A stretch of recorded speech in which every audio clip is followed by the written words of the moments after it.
Hi everyone, I hope you're all doing really well. Back today to talk about my anticipated releases for November. Now this might actually be the last anticipated releases video that I do for the year because looking at December, I actually don't have anything. Nothing that is coming out in December that I am actually excited for, which is to be expected. December tends to be a pretty low publishing month in terms of output. November is also on the lighter side for me, so hopefully you won't mind missing an anticipated releases video to come up in November, and we'll be able to meet again in December and talk through January releases. But without much further ado, let's just get straight on into talking about these November releases. Coming out on the 4th of November, we have Book of Lives by Margaret Atwood, which is her memoir. I feel like it's a bit shameful to admit, but the only thing I have read of Margaret Atwood's is The Handmaid's Tale, and I haven't read it actually since I studied it for my A-levels. A lot of the details of that book have completely slipped by my brain, so it's definitely one that I want to reread at some point. But of course, she is such an iconic author. So many people love her, and so I think there'll be a lot of attention on this memoir. Raised by scientifically minded parents, Atwood spent most of each year in the wild forest of northern Quebec, a vast playground for her entomologist father and independent, resourceful mother. It was an unfettered and nomadic childhood, sometimes isolated,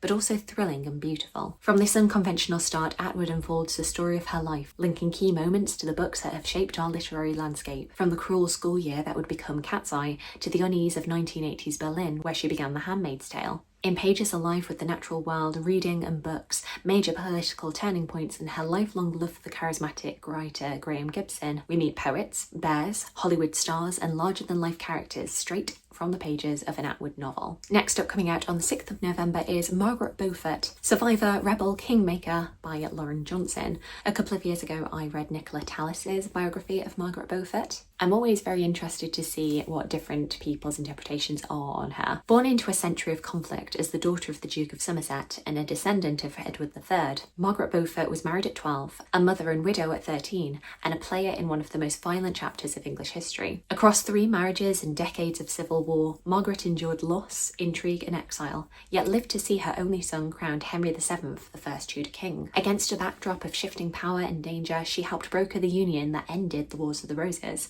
shaped the early Tudor court, and played a formative role in the life of her grandson, Henry VIII. In this powerful and perceptive biography, historian Lauren Johnson brings Margaret vividly to life as a woman of rare resilience and ambition. With empathy and sharp insight, Johnson reframes our understanding of medieval power and restores Margaret to her rightful place.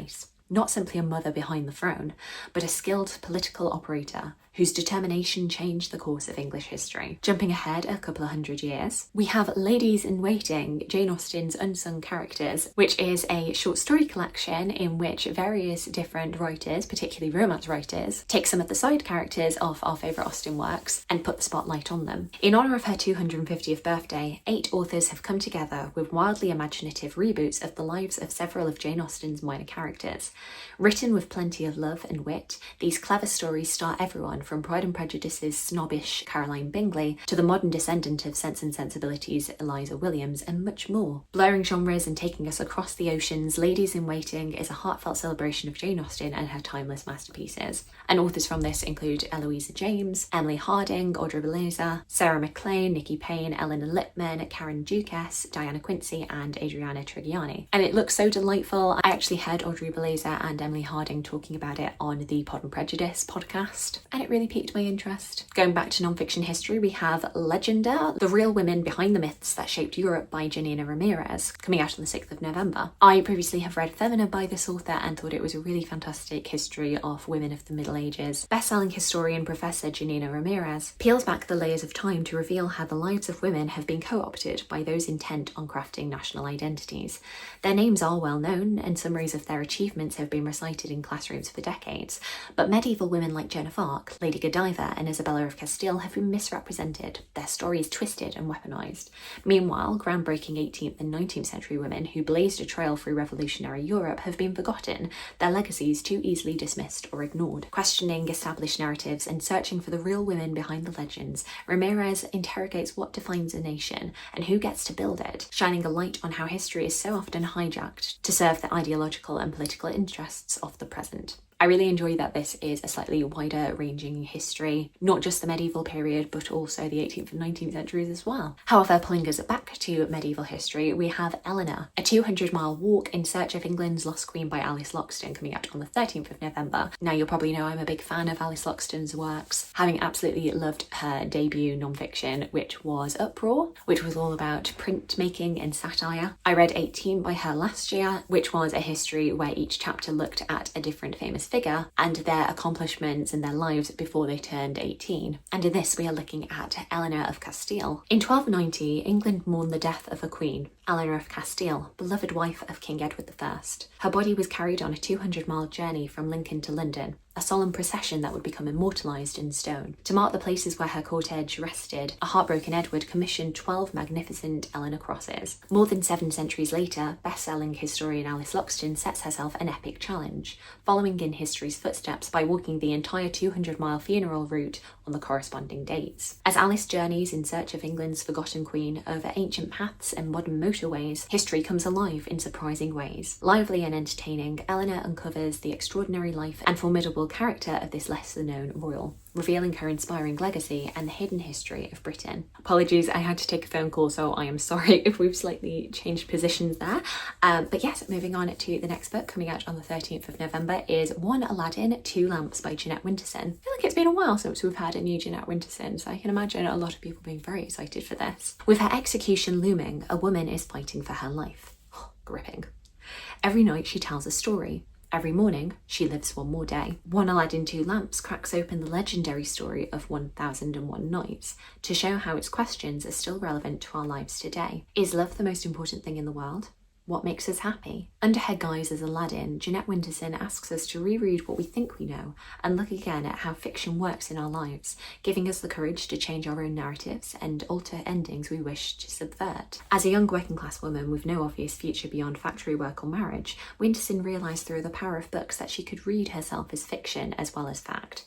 Weaving together fiction, magic and memoir, this remarkable book is a tribute to the age-old tradition of storytelling and a radical step into the future, an invitation to look more closely at our own stories and to imagine the world anew. So that's really interesting. I think I originally pictured this as actually being fiction, of being a retelling of the 1001 Nights, but it seems like this is blending together non-fiction as well, with a little bit more of Jeanette Winterson's own personal life. So that sounds really, really intriguing. I've not read too much from Jeanette Winterson, but my favourite thing has to be her memoir, Why Be Happy When You Could Be Normal. I found that absolutely devastating. So actually getting to learn more about her life through this would be really fascinating. And then the final book that I have to talk about today, coming out on the 25th of November, is another Jane Austen reimagining. It is Murder at Donwell Abbey, an Emma Knightley mystery by Vanessa Kelly. This is actually book 2 in the series. I didn't know about the original one, which was Murder in Highbury, but it basically looks at the married Emma Woodhouse and what happens when murder, mystery and intrigue come to her little town. Emma's spirits are elevated after she and husband George Knightley host a joyful holiday celebration at the Hartfield estate. But it's instantly a bitter January when her father makes an unexpected announcement. He and Miss Hetty Bates have decided to marry.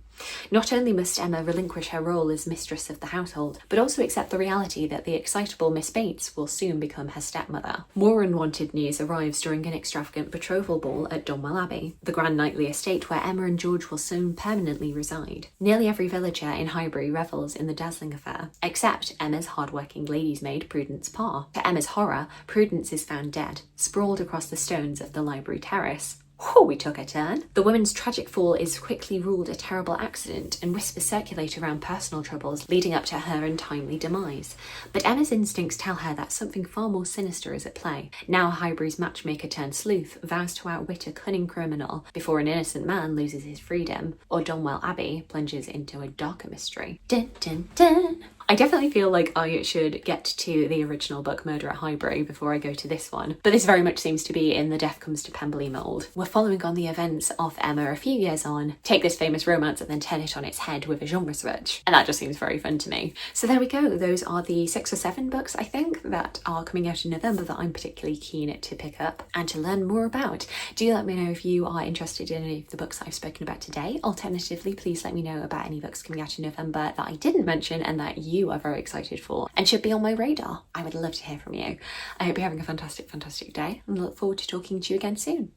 Thanks. Bye.